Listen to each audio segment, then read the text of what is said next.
Don't treat me any differently. This is on me. Apologies. And I don't want to have to send that note again. So until I'm done with the show, I'm going to stay out of the squared circle.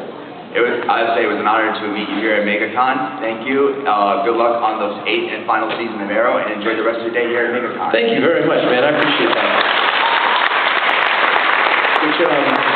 Which brings me, I haven't actually had a chance to speak publicly since, like in a forum like this, since we announced that the upcoming 8th season of Arrow is going to be the last season of the show, and.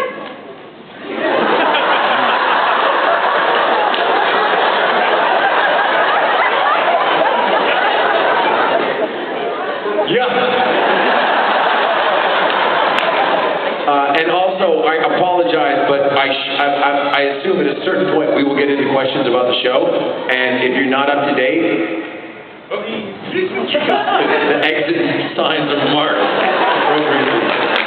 But this is actually, I really appreciated this weekend. You know, people saying, thank you for the run, we're sad that it's going, and the fact that you guys are sad that it's going doesn't make me happy. But to me, it also reaffirms that we're probably doing this at the right time. I think, I hope, it feels right for me, and I hope that we get to do it justice towards the end. I think that we will. But I've appreciated all the sentiments. They've made me feel very happy. So thank you guys for that.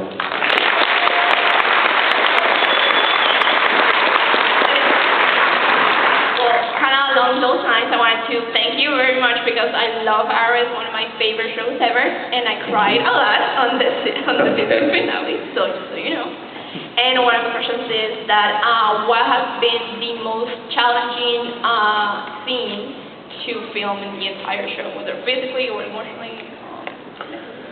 Well, I mean, physically the most challenging scene was the fight with Ra's al Ghul, and it's sort of a tie between the fight between Ra's al Ghul on top of the mountain in season 3. That was very, very physically challenging. The scene where Prometheus tortures Oliver was also very, very challenging, because I had to be in real cuffs for that to happen, because I had to be able to lunge against them. And there was no way to shoot that day other than to just put me in the cuffs and put me on the ground and just leave me there. Because the process of taking them, putting them on and taking them off, it was just like, no, guys. I actually purposely stayed in them, A, so that I became ornery, and B, so that everyone would hurry the F up.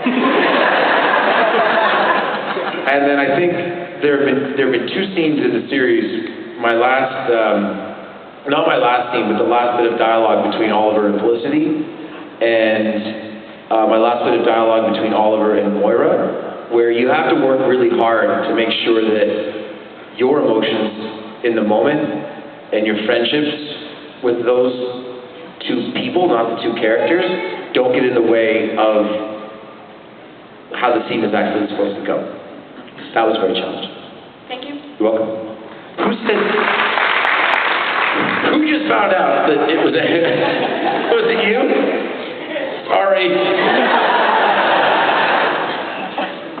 Just, what, you get to go to the front of the line and ask a question. Sorry, my son had said something about it, but I was hoping that it wasn't true. And I've seen it twice since I've been here. And my son said something about it, but I was hoping it wasn't true, because I really love watching you on screen. Oh, thank you. But I do have one question for you. Okay. The first season, when you first came back, and you started doing the whole Green Arrow thing, and you were sneaking off, and you weren't going to tell anybody, how did you end up telling, like, Felicity and your bodyguard? I can't think of his name right now. Diggle, yeah. Well, for a variety of reasons. One, you can only do voiceover for so long. You guys get that, don't you? No, I mean, you have to let people in. You have to let people in on the secret. One of my favorite YouTube clips is Oliver's quote-unquote secret identity, and it just details all the different times that he reveals himself to people, and it's got the counter, and every time it goes, bing. That's also a fantastic YouTube clip. But yeah, you gotta reveal, because it creates a much more cool narrative, and you get to interact with people. Like, how do I interact? How do I build my friendship with Diggle, with Felicity, with all the other hundreds of people that I've told? And then when I outed myself publicly, which again, if it's a spoiler for you, I'm so sorry. It's okay. I do have one more question, though. Okay, yeah. How, in the series, how did you feel when you found out that Sarah was actually still alive? I loved that. I thought that was very cool. It was one of my favorite memories is that when she comes back to Star City, I figured that the biggest story point right there would be that she wouldn't want to reveal herself to her dad, right? And so I'm like, well, that'll take like 5-6 episodes. It took like 3 acts.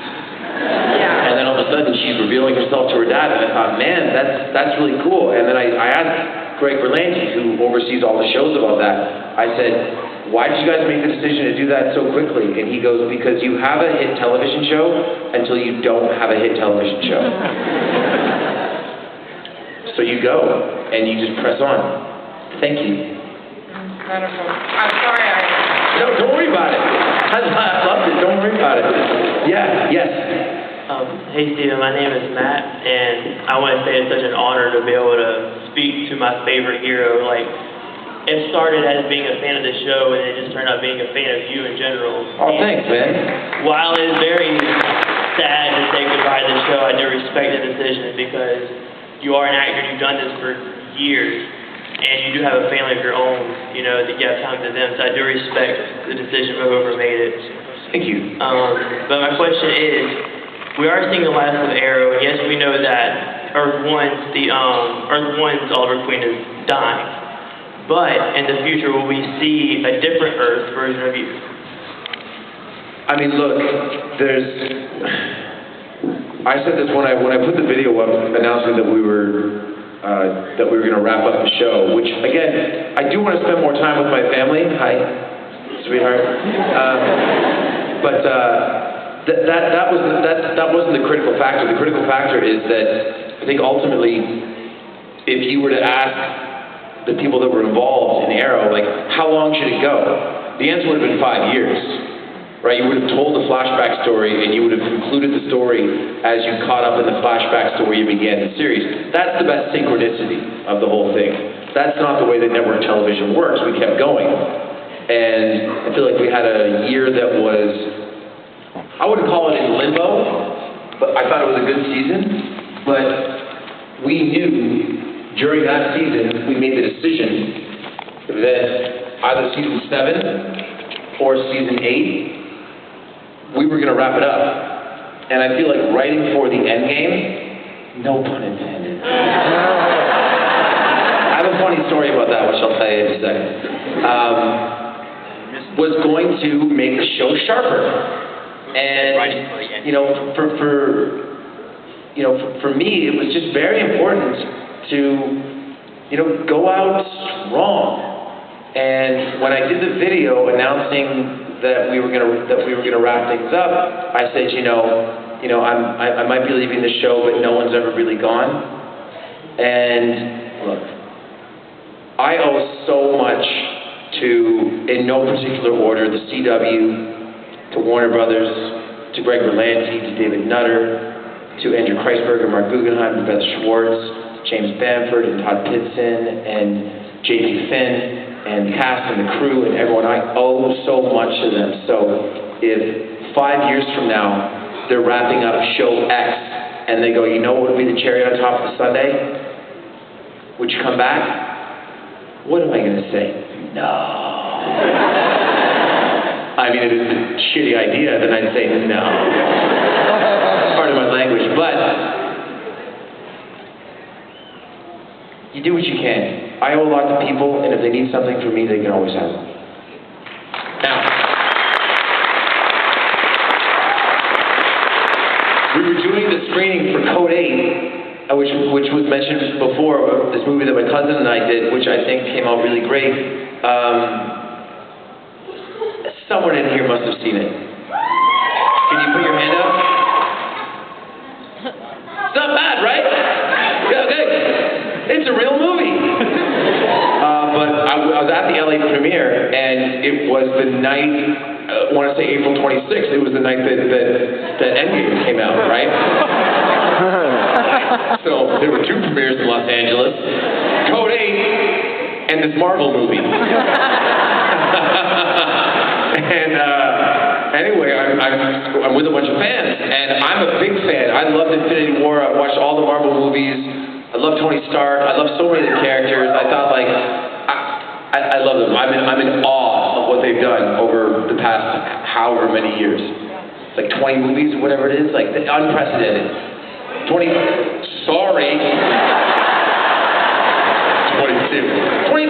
Never happened before. Maybe never happen again, because you can't duplicate it, because it grew organically, and I'm a giant fan. Tell no one. And I knew for a fact that I was not going to have the time to see Endgame for several weeks, and I knew that it would get spoiled for me. So I was standing with this group at the after party, and I go, "You guys all seen Endgame?" And they're like, Yeah. And I said, "How does it end?" And I'm not going to tell it. I'm not going to spoil it. No, I wouldn't. No. Hey, no spoilers. But the guy goes, "Hey,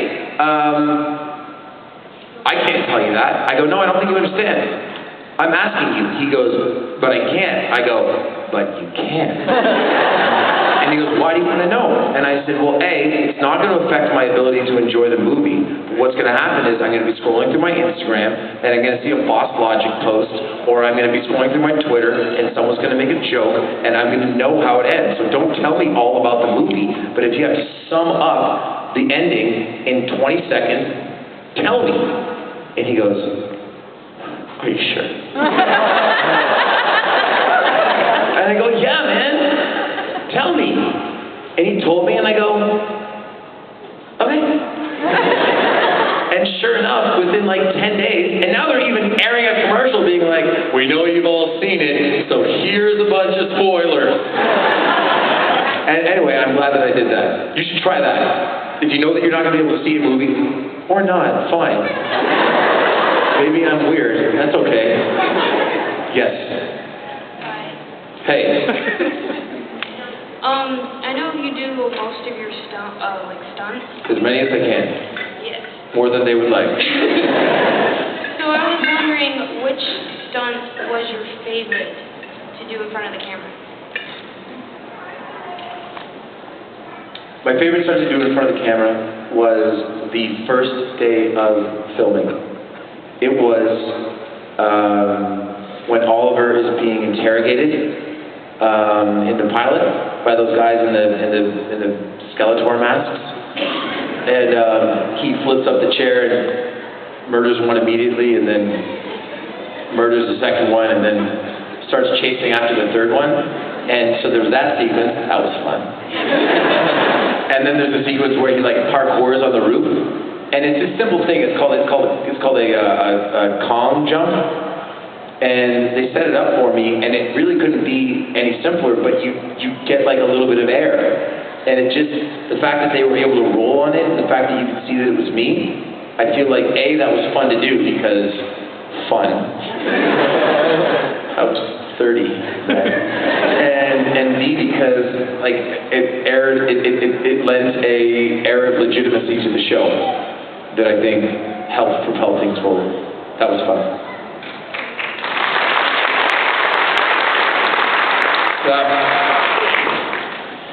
I liked the line when Slade Wilson calls Oliver Kid, and I was wondering if there are any favorite lines from the series that you like that are your favorite or endearing to you. Well, I mean, like the whole "you have failed as city" thing. I know that. Oh, great. I also like peanut butter and jelly sandwiches too. I think like the fact that like when people come up to me and they want something personalized and they want me to write a line, 99 times out of 100 they want to say, like, you have failed this city, which I think is a really cool line. And apparently people say it to each other in their homes all the time.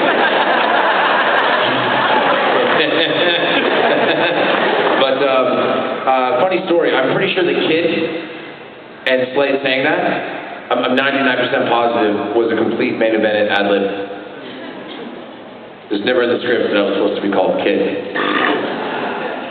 But he enjoyed it. Thank you. Yes. And hello first. And I just wanted to ask, since season 8 is going to be the last season, are you directing one of the episodes for season 8? No, I'm not. I've been offered to direct since I think about season 5. I've been much more interested in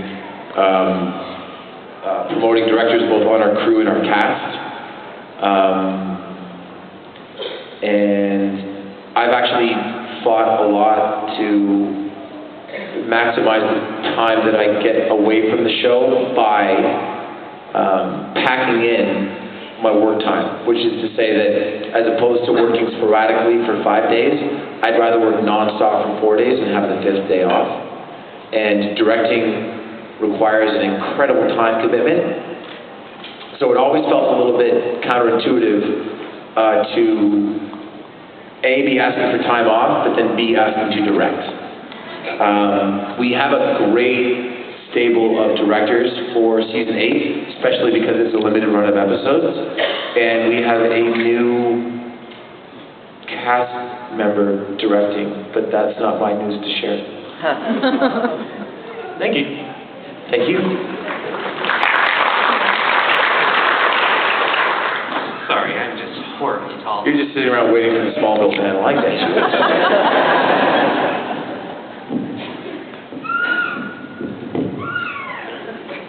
Is it perfect now? I'm still bending my knees. What's up, man? I can hear you. So, with the last season coming up, can we expect any returns from any characters like Thea, Malcolm Merlin, anything like that? Sure. Also, one more thing, my brother Daniel wanted to come and meet you, but he got into a car accident. And Is he okay? Yeah, he's fine. Good. But is there any chance I could film you saying his name and you have failed this city, or? Do you say Nathaniel or Daniel? Daniel. Daniel. Yeah, of course, man. Stop filling with the microphone. I'll do it. As you're getting that ready, there is I have gotten a bunch of text messages because I know what I've pitched for season 8, and I know some discussions that we've had, but I haven't actually had I know that it's been officially pitched to the studio and the network and that they're very happy, but I haven't had my sort of sorted out call with Beth, our showrunner, talking about what they pitched and how they pitched it. It's not obviously exactly what's going to happen, but I have gotten a bunch of text messages from people being like, super pumped, see you soon, and I'm like, what? So, that's going to be exciting. All right, hey Daniel. Not because of the car accident, and I hope that you're good, and I'm glad that you're okay, but you have failed this city.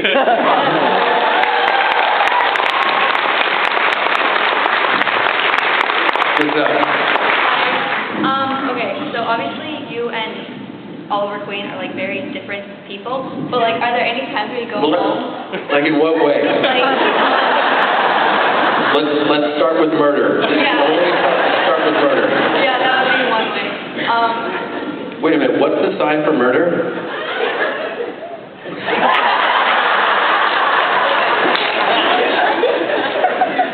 But are there any times where you go home and you are kind of acting like Oliver Queen?